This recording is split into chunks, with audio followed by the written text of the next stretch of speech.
Bienvenue, chers auditeurs de la radio ICC, à ce magazine spécial consacré sur le violence et leurs causes. Et ce soir, dans ce magazine, nous recevons pour vous une invitée qui est ici au Congo et qui fait son passage aussi au studio de la radio ECC. Nous allons le découvrir en long et en large dans cet entretien. Clarisse Moussamba est à la présentation de ce magazine spécial et le révérend Alfred Kiboba. Nous allons sans plus tarder passer la parole à notre invitée pour pouvoir se présenter. Bonsoir madame. Bonsoir. Présentez-vous s'il vous plaît. Oui, je m'appelle Martine Libertino, je vis actuellement en Suisse et je viens régulièrement au Congo, 3 fois par année. J'enseigne ma philosophie et j'ai créé une formation de médiateur pour la paix dans laquelle j'enseigne donc cette philosophie et je crée des programmes que je mets en place dans les pays post-conflit ou dans les pays fragilisés. Et je viens en RDC depuis 2010, depuis février 2010, date à laquelle nous avons commencé avec un groupe de 25 médiateurs, futurs médiateurs en tout cas. Nous avons commencé à travailler ensemble pour la paix en fait au Congo, en tout cas pour essayer d'apporter une nouvelle vision, un nouvel état d'esprit par rapport à la violence aussi, parmi les jeunes et parmi la population adulte. Et là, vous venez de vous présenter et marquer le temps ou le moment où vous passez ici à Kinshasa ou en RDC. Et précisément pour cette fois-ci, on peut savoir le but de votre présence au Congo. En fait, le but est toujours le même, si ce n'est que nous travaillons de manière différente aujourd'hui. Mais le but a toujours été la paix dans le monde, pas seulement en RDC, et la paix à travers une philosophie de vie, à travers un état d'esprit qui permet à l'être humain de mieux gérer sa vie, d'être plus heureux, et pour éviter justement les frustrations qui conduisent une personne et une communauté à la guerre. Et qu'est-ce qui va se faire particulièrement pour la RDC, surtout en ce moment où il y a des violences qui se projettent déjà. On peut avoir déjà l'idée de ce qui va se faire par rapport à notre pays. En fait, ce qui va se faire, s'est fait petit à petit depuis 2010, puisque j'ai préparé 25 personnes qui sont beaucoup de psychothérapeutes, des pasteurs, donc toutes personnes qui s'occupent de la population. Depuis 2010, ces personnes ont été formées déjà elles-mêmes à la paix, par un travail sur elles-mêmes, par une compréhension de leur personnalité, de ce que représentent des programmations émotionnelles qui amènent une personne à la frustration et au conflit. Et surtout, petit à petit, nous avons étudié les programmations émotionnelles au niveau du pays, c'est-à-dire l'inconscient collectif du pays, ce qui amène évidemment un pays à pouvoir se construire, mais également ce qui amène un pays à la violence que nous connaissons aujourd'hui et qui peut faire peur à beaucoup de personnes, puisque depuis que je viens à Kinshasa, je viens 3 fois par année, c'est la période la plus difficile que je rencontre actuellement, bien que toutes les périodes sont difficiles, mais actuellement je vois cette violence qui n'est pas étonnante, vu la situation des gens, qui peut dégénérer dans les mois à venir. Et Martine, vous avez quand même une expérience en matière de violence. On peut savoir quelles sont les formes de ces violences. Pour moi, la violence est une conséquence de toute une histoire, en fait, d'une historique. Une personne n'est pas violente à la naissance et on ne devient pas violent pour le plaisir d'être violent. Donc déjà, il faut se rendre compte que la plupart du temps dans notre société, nous ne regardons que les symptômes, nous ne regardons que l'attitude des gens, l'attitude extérieure. Et la violence, c'est une attitude, c'est un symptôme. Cette violence n'est pas gratuite puisqu'elle vient chez une personne comme chez un groupe d'une frustration, d'une difficulté à gérer sa vie, d'une souffrance, d'un sentiment d'injustice, parce que cette personne, soit dans sa vie personnelle, soit dans sa santé, soit dans sa vie sociale, soit dans sa profession, ne reçoit pas ce dont elle a besoin, est malheureuse. Et c'est sur du long terme, en fait, c'est sur des expériences répétées que, à travers ce sentiment d'injustice, elle va développer un conflit intérieur avec elle-même, avec la vie. Et ce conflit intérieur, multiplié par un certain nombre de personnes, va se transformer en violence. Et nous savons que actuellement, au Congo, il y a beaucoup trop de personnes qui n'ont pas à manger, tout simplement, qui vivent dans la misère. Et c'est ce qui fait que, par exemple, chez les jeunes, il peut y naître cette forme de violence parce qu'un jeune va avoir un sentiment d'injustice par rapport à une vie qu'il soupçonne gâchée pour son avenir, ce qui va effectivement l'amener, non pas forcément à trouver des solutions pour construire sa vie, mais à exprimer justement ce sentiment d'injustice et cette violence. Pourquoi, qu'est-ce qui justifie un peu les choix des personnes que vous avez épinglées pour passer à la formation? Vous avez cité les psychothérapeutes, les pasteurs, et par rapport à ce que vous venez de dire tout à l'heure, parce que s'il faut parler de responsables, ce n'est pas seulement ceux-là qui sont habilités à éradiquer un peu les problèmes que nous sommes en train de décrire aujourd'hui.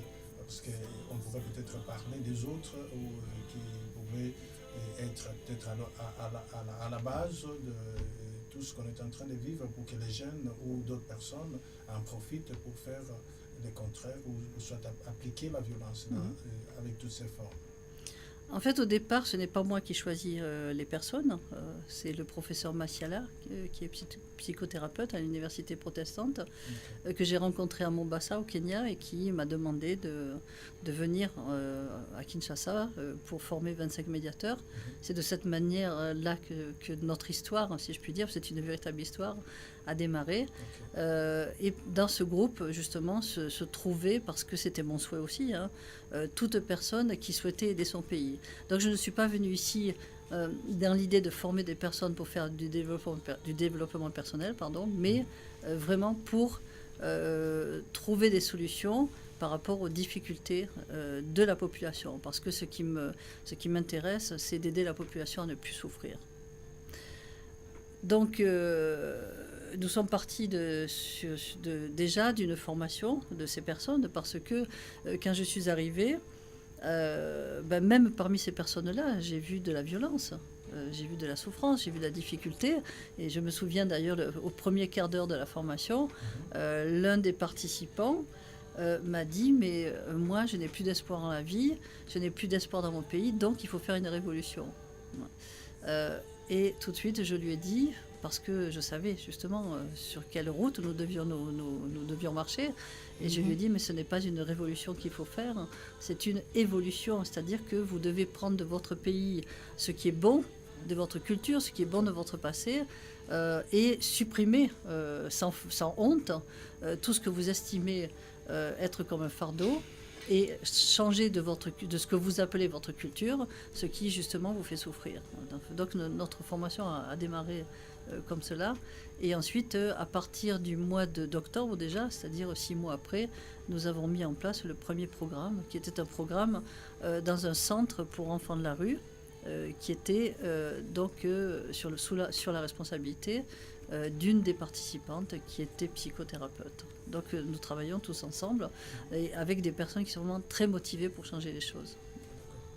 Est-ce que vous avez essayé un peu d'analyser les grands problèmes qui se posent, surtout autour de la jeunesse, pour enfin ceux qui seront formés puissent tenir peut-être des choses à la main pour avancer et constater peut-être le développement dont on est en train d'envisager? Alors on peut partir justement de l'inconscient collectif du pays, puisque nous avons étudié ce qui se passe à l'intérieur d'une personne, d'un individu, mais une fois que nous avons étudié ce qui se passe à l'intérieur d'un individu, nous avons pu étudier justement ce qui se passe à l'intérieur de cette entité en fait qui est le Congo. Donc nous pouvons dégager de cette entité diverses programmations émotionnelles qui font que dans une période de difficulté, cela va se renforcer, va se développer encore plus fort jusqu'à ce que ça risque de devenir une guerre civile, enfin voilà, donc la violence dont nous sommes en train de parler. Déjà, ce que nous devons sortir de cette analyse, c'est le sentiment d'infériorité qu'ont les gens au sein de la population. Ce sentiment d'infériorité, déjà, empêche une personne de se développer. Même supposons qu'elle ait les moyens de se développer, qu'elle ait de la chance, ce sentiment d'infériorité ne va pas lui donner la possibilité de trouver des solutions dans sa vie, de s'en sortir. Pourquoi ? Parce que si j'ai un sentiment d'infériorité, c'est que je ne m'aime pas. Si je ne m'aime pas, je ne vais rien faire pour moi.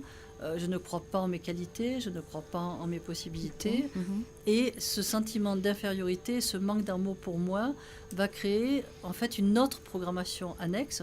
En fait, on est en train de développer des programmations en chaîne chez une personne, chez une communauté.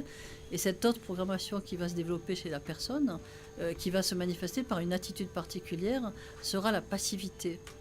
Ce qui veut dire qu'en même temps que je ne m'aime pas, en même temps que je ne pense pas que je puisse développer quelque chose de beau dans ma vie parce que je ne le mérite pas, je développe une passivité qui m'empêche d'agir pour m'en sortir. Ce qui veut dire qu'avec le temps, si on essaye de visualiser tout ça, on va voir que au niveau de la population, c'est-à-dire qu'au niveau du plus grand nombre de la population, cette frustration que je vais créer en moi va se développer, va se démultiplier. Et la démultiplication de ces frustrations vont créer proportionnellement la même force de sentiment d'injustice, de violence.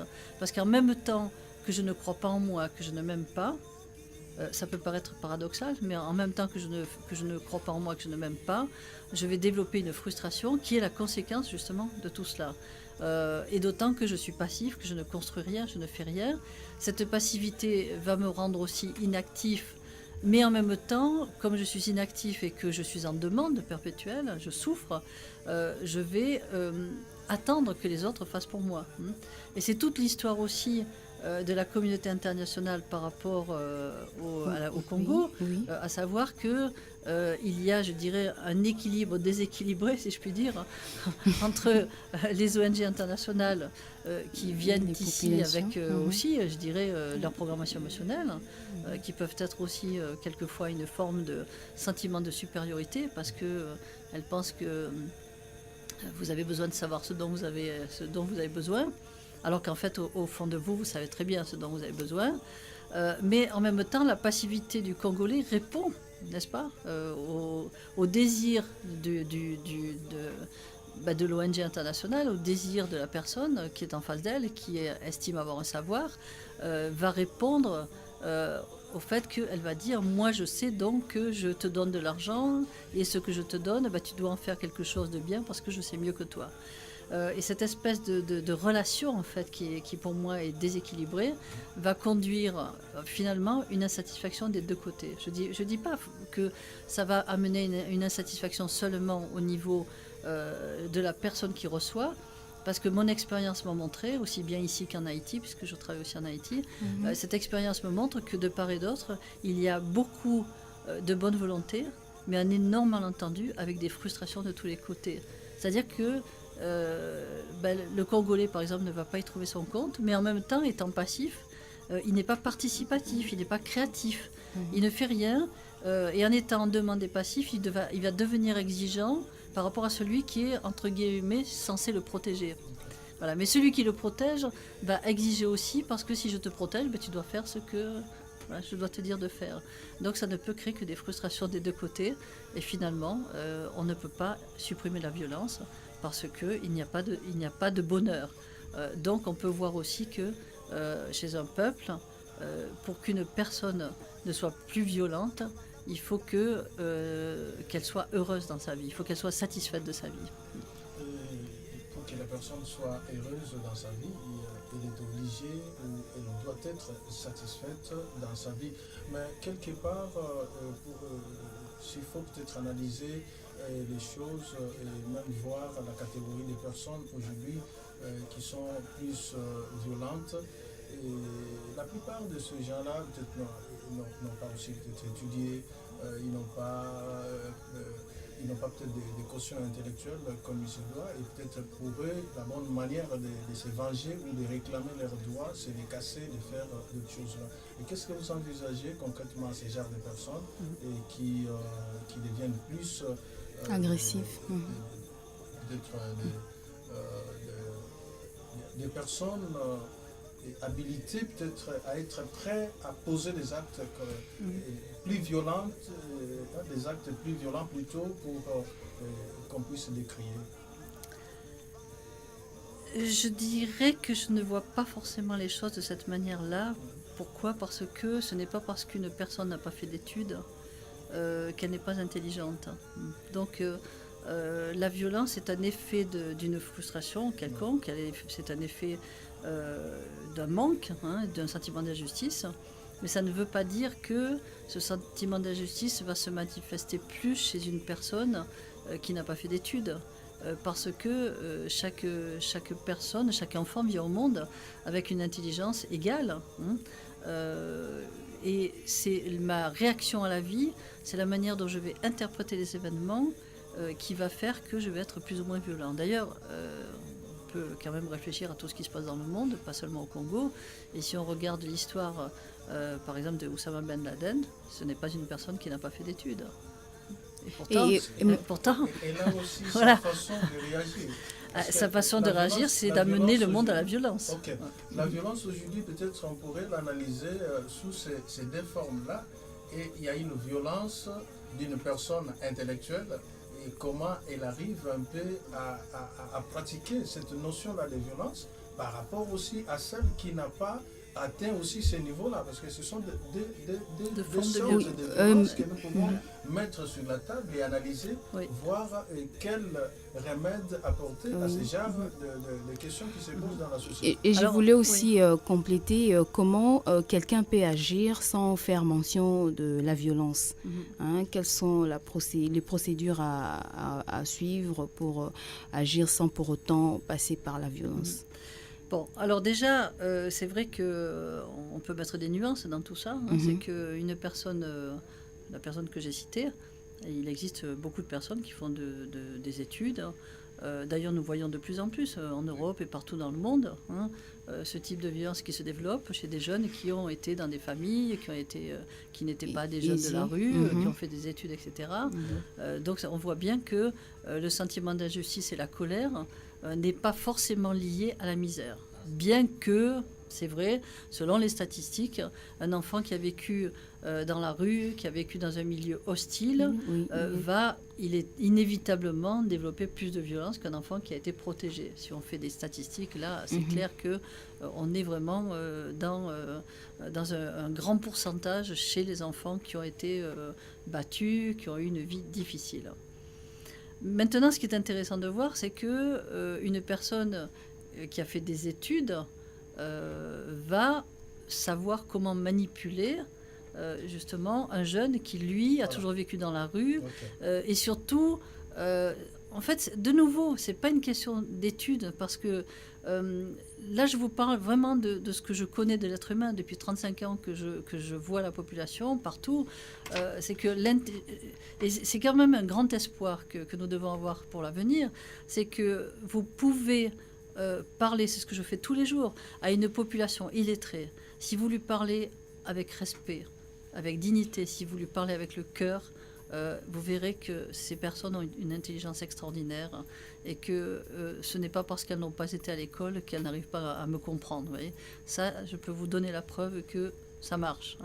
Mais parce que, justement, je parle à des personnes parce que je les respecte. Donc, on voit que c'est dans l'attitude respectueuse ou non que je vais avoir qui va faire que je vais rendre une personne peut-être violente ou je vais calmer sa violence parce qu'elle va se sentir reconnue. Donc il y a, je dirais, une espèce de complément entre la personne qui a fait des études peut-être, hein, et qui, par sa vision de pouvoir, son besoin de pouvoir, ou par sa violence parce qu'elle est en colère contre la société et qu'elle ait les moyens aussi de manifester sa colère en manipulant des jeunes, en manipulant des personnes qui sont en souffrance et surtout qui sont habituées à souffrir. Parce que c'est ça, en fait, la grande difficulté que nous devons incriminer, c'est que si un enfant vient au monde et qu'il est habitué à se battre tout le temps, qu'il ne connaît rien d'autre que la violence, pour lui, en fait, tout ce qu'il va vivre dans sa vie, que ce soit sa vie familiale, que ce soit une hypothétique vie professionnelle, que ce soit ses relations dans la rue avec les gens, que ce soit ses relations avec le monde, il ne verra que des relations de contrôle, des relations de bataille. C'est-à-dire que pour lui, il ne peut pas imaginer, ça ne lui viendrait même pas à l'esprit, qu'il puisse avoir quelque chose facilement. C'est-à-dire que tout ce que je dois avoir, c'est dans le combat, c'est dans la bataille.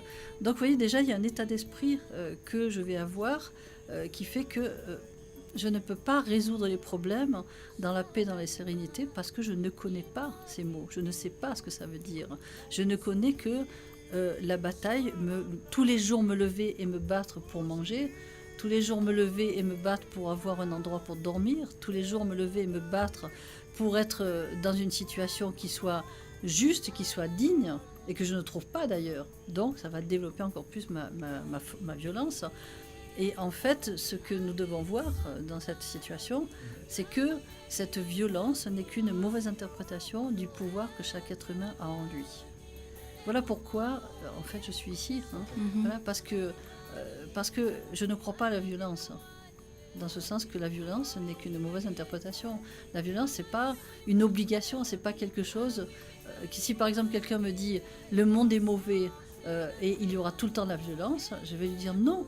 Si le monde est mauvais, c'est parce que... Ne serait-ce pas une occasion de revendiquer ses droits? C'est-à-dire la violence, parce que pour que je puisse me faire entendre et pour que on me découvre, qu'on sache que j'existe aussi. Alors pour moi, c'est une façon de m'exprimer pour enfin casser et faire cette violence. Alors, il y a plusieurs formes de violence, je dirais même plusieurs justifications à la violence. Vous pouvez peut-être en connaître quelques-unes. Alors, la première justification à la violence, tout simplement, c'est je suis mal dans ma vie, j'ai des frustrations et j'ai besoin de me venger sur les autres parce qu'il n'y a aucune raison que les autres soient heureux si moi, je ne le suis pas. Bon, ça, c'est la raison simpliste qu'on peut voir. Hein. Mais il y a aussi la violence qui vient du désespoir. Parce que certaines personnes n'ont pas l'impression qu'elles ont une porte de sortie, qu'elles vont pouvoir trouver des solutions dans leur vie. Donc finalement, puisque ma vie va être détruite, pourquoi ne pas la détruire plus, puisque je n'ai rien à perdre. Donc ça, c'est un acte de désespoir chez une personne.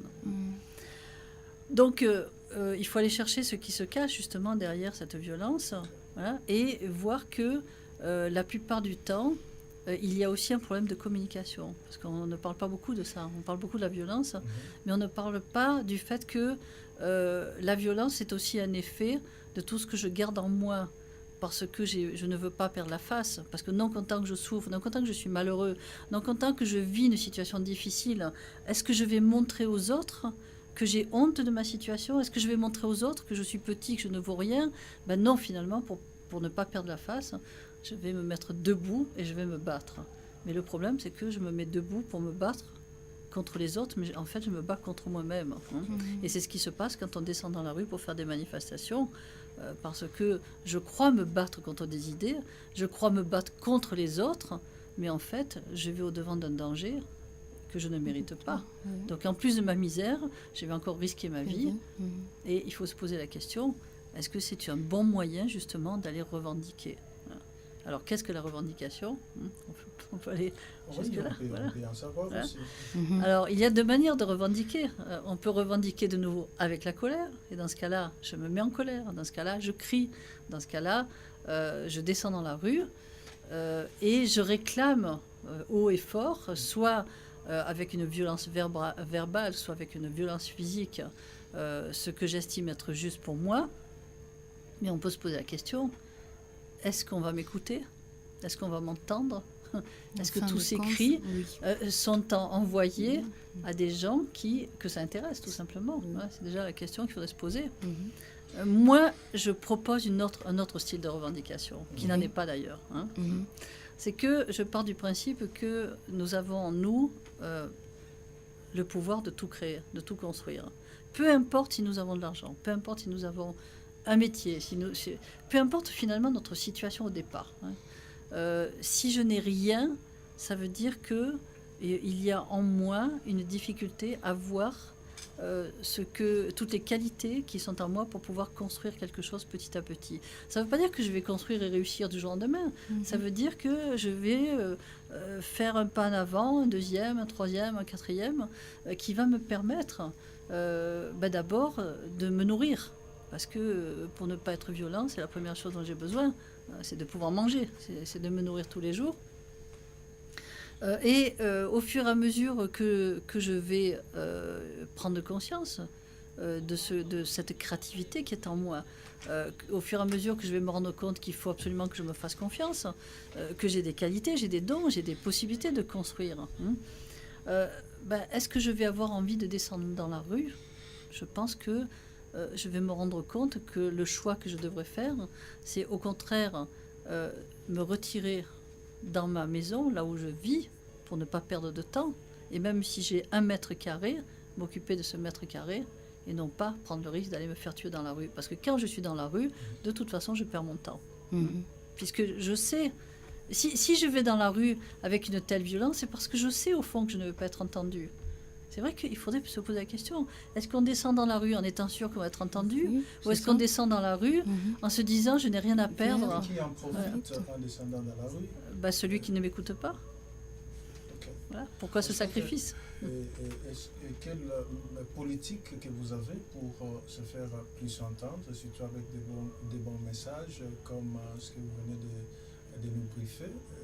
On aura encore peut-être besoin d'en savoir davantage, peut-être avec le temps. Et nous vous avions pris à pied levé pour écouter ces discours, ces messages si profonds.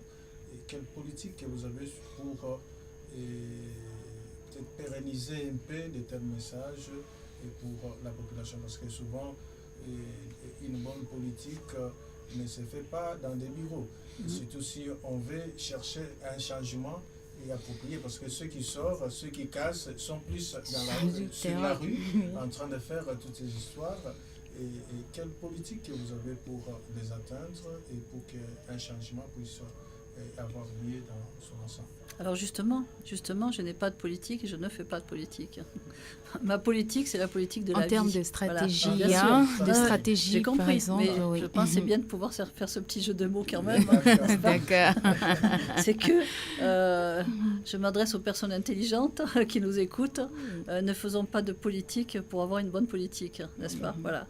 Donc, ma stratégie, ma politique à moi, c'est de me comporter comme un être humain. Cet être humain, la première chose qu'il doit faire, c'est prendre soin de lui, n'est-ce pas? Et prendre soin de moi, c'est de me trouver, de me mettre dans une situation où je suis dans un état d'esprit qui, justement, ne me conduit plus à faire de mauvais choix parce que je suis en colère.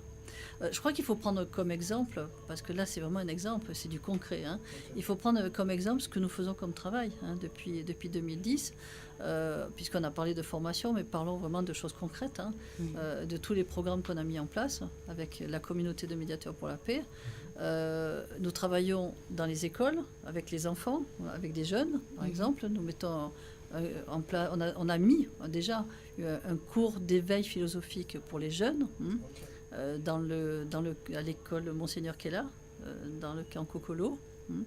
Ce cours existe depuis déjà 1 année et nous travaillons sur l'état d'esprit des jeunes et nous les conduisons à se connaître, à prendre conscience de leurs qualités, de leurs possibilités de réussir dans la vie, apprendre à s'aimer, et nous voyons vraiment une transformation énorme. Voyez, et c'était des jeunes au départ qui parlaient tous de la violence.